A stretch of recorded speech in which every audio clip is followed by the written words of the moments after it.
Magandang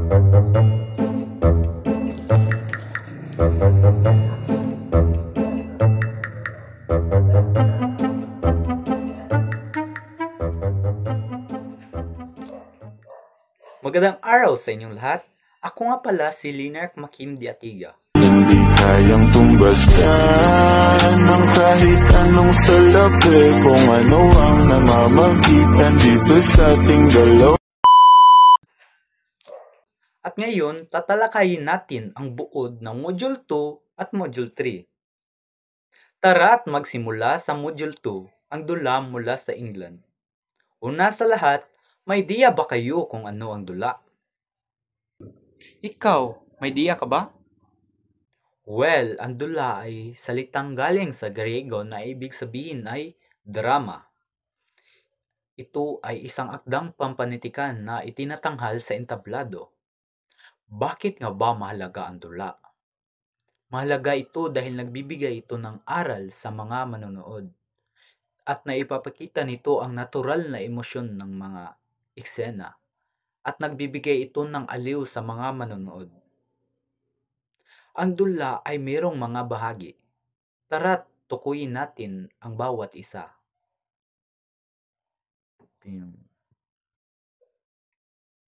Una ay ang script. Ito ay ang pinakateksto ng dula. Napakahalaga ng script dahil dito ang mga dialogo ng mga aktor. Pangalawa ay ang tauhan o ang mga karakter. Sila ay ang nagsasabuhay sa isang dula. Napakahalaga nila dahil sila ay nagbibigay ng emosyon para maaliw ang mga manonood, para matutunan ang mga aral na nais iparating nito. Pangatlo ay ang tanghalan.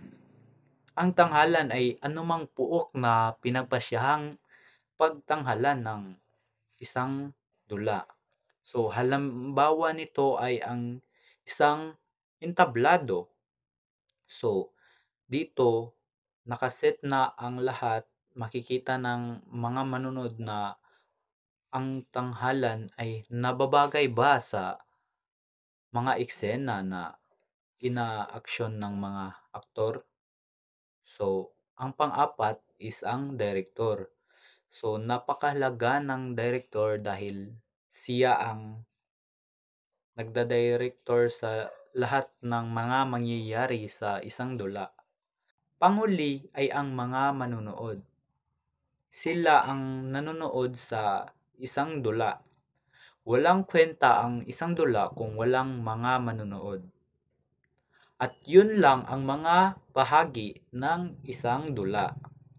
So, tapos na tayo sa Module 2, punta na tayo sa Module 3. Ang Module 3 ay tungkol sa tula mula sa England. Tara't magsimula na tayo. Alam mo bang ang tula ang tawag sa isang akdang pampanitikan na may matalinghagang pagpahayag ng isipan at damdamin? Alam mo rin ba na ang tula ay maitutulad sa isang awit? May 4 na uri ng tula. Una, ang tulang liriko. Pangalawa, tulang pasalaysay. Pangatlo, tulang padula. Pang-4, tulang patnigan. May mga uri ang tulang liriko. Soneto. Ang tulang ito ay may 14 na taludtod hingil sa damdamin, kaisipan at pananaw sa buhay ng tao. Naghahatid ito ng aral sa mambabasa. Ang halimbawa ng tulang soneto ay ang soneto sa buhay ni Fernando B. Monleon na pinamagatang Ang Aking Pag-ibig. Ang una ay ang pastoral.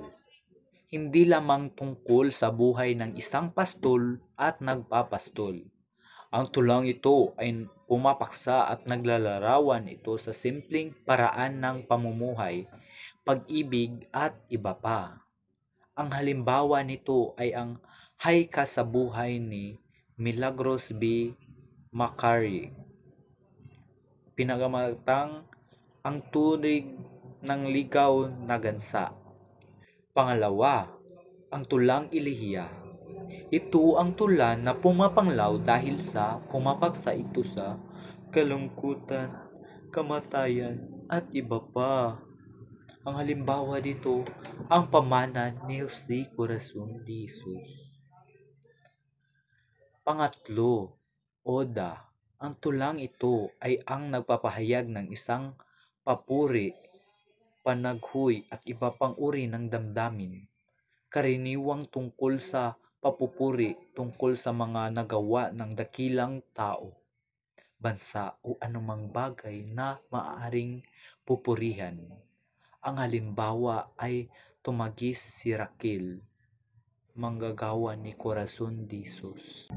Kasunod dito ay ang awit. Ang tulang ito ay karaniwang pinapaksa ng tulang ito ay ang pag-ibig, kabiguan, kalungkutan, pag-asa, pangamba, puot at kaligayahan. Tinatawag din itong kundiman na ayon kay Jose Villapanganiban. Ito ay ang awit tungkol sa pag-ibig. Halimbawa, may isang pangarap ni Teodoro Jenner. Ang sunod ay ang dalit.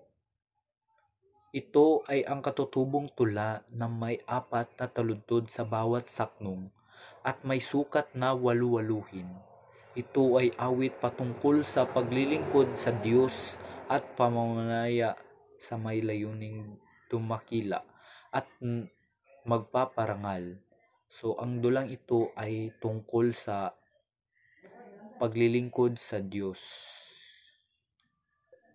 May mga elemento ang tula. Una, ang persona. Tumutukoy ito sa nagsasilta sa tula na nilikha ng makata.